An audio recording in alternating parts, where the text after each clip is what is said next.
Relationship is like a partnership nowadays. It means compatibility between two unknowns. Relationship में क्या है, कोई commitment नहीं होता है। जब तक चल रहा है बहुत अच्छा है, लेकिन जब मैरिज की आती है तो यहाँ कमिटमेंट की बात आ जाती है। तो सारी कहानी यहीं से शुरू होती है।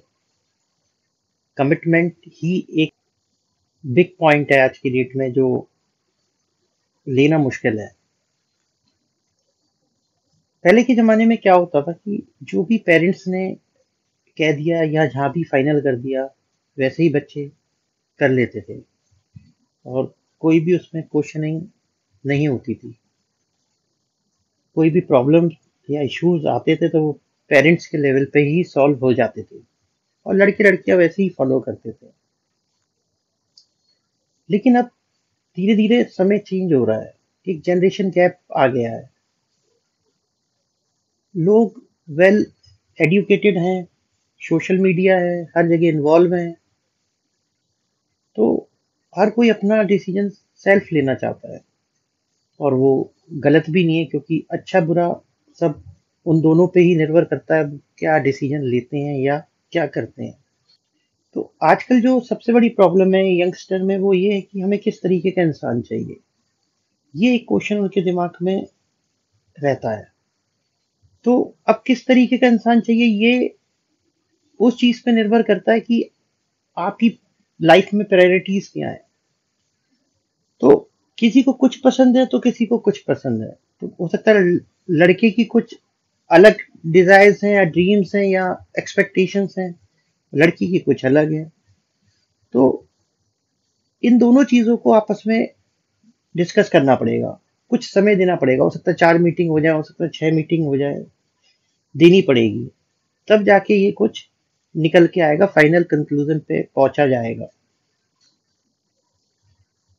अभी क्या है कि इन सबको भी समझने के लिए एक चीज है कि आपको बोल तो सब देंगे कि सब अच्छा है, लेकिन सब अच्छा है या नहीं ये आपको ऑब्जर्व करना पड़ेगा।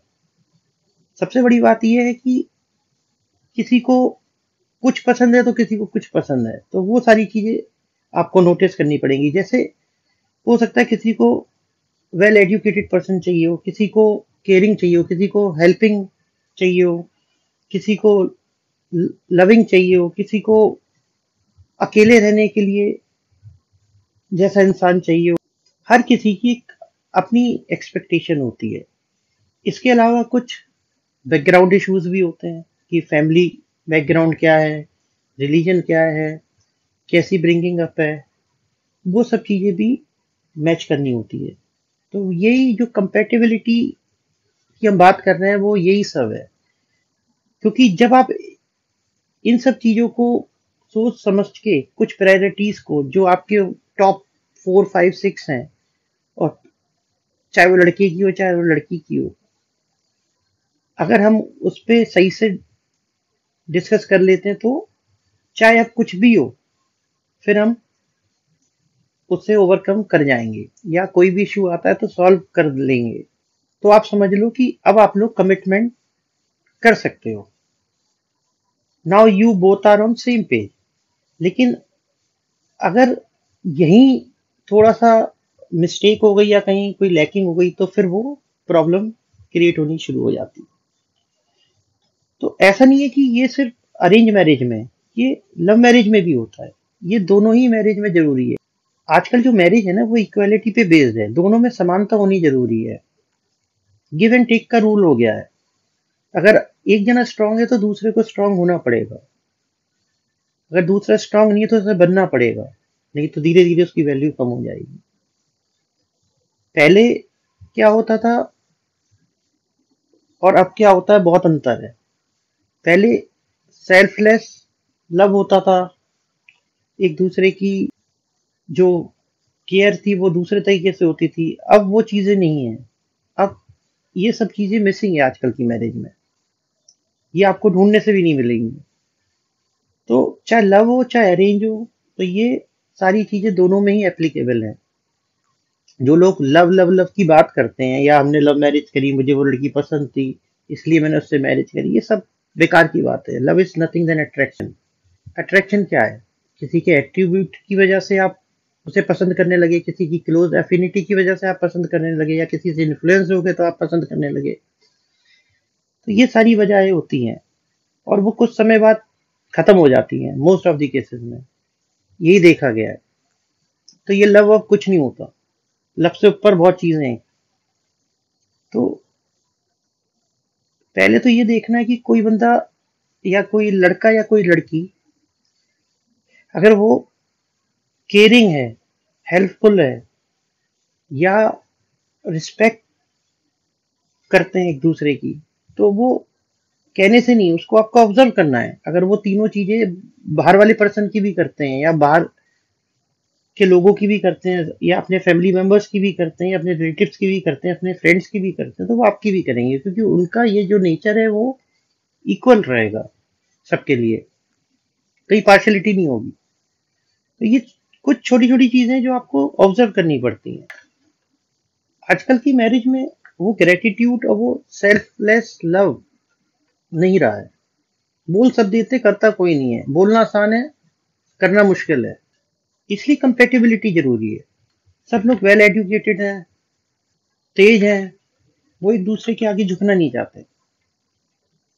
बोल तो देते हैं लेकिन करते नहीं अल्टीमेटली। दिखाने को तो बहुत कुछ है लेकिन आपको दिखेगा नहीं। तो उसको समझो, मतलब ये कैसे काम करता है। इसका मतलब ये नहीं कि जो भी हम ऊपर ऊपर से देखते हैं वो सही होता है, ऐसा नहीं है। ऊपर से तो जो कुछ है वो एक दूसरे को अट्रैक्ट करता है, लेकिन अगर वो अंदर से ठीक नहीं है तो बड़ी दिक्कत होती है उसके साथ समय गुजारने में। इसका एक छोटा सा एग्जांपल देता हूँ कि एक ने कहा कि चलो आज ये कर लेते हैं, दूसरे ने कहा कि नहीं आज नहीं कर सकते, कोई काम है या कोई वजह है, या कोई फाइनेंशियल क्राइसिस है, या हो सकता है मन ना हो, या हो सकता है ऑफिशियल कोई काम हो, नहीं जा सकते। ये छोटी छोटी चीजें भी वो माइंड होने लगती है।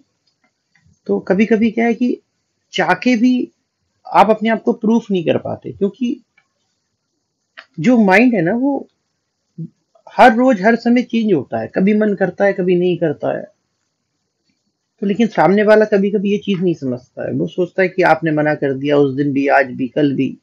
तो कभी कभी क्या होता है, कोई कोई छोटी छोटी चीजें भी लोगों को ना माइंड होने लगती हैं। तो इसलिए ये सारी जो बात है ये आप पे डिपेंड करती है कि आप कैसे उससे डील करते हैं। कहना बहुत आसान हो जाता है हर किसी के लिए कि नहीं हम ऐसे हैं, हम वैसे हैं, बट जब एक्चुअली करना पड़ता है ना, तब समझ आता है। तो आजकल का जो यूथ है या यंगस्टर है, जो भी डिसीजन लेने के लिए कैपेबल है अब, तो वो जो डिसीजन का जब समय आता है तो वो कंफ्यूज हो जाते हैं। उसका कारण ही यही है सिर्फ कि उनको एग्जैक्टली चाहिए क्या। तो वो कहीं ना कहीं फंस जाते हैं।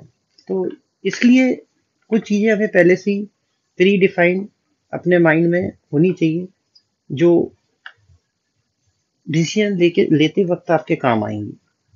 Thank you.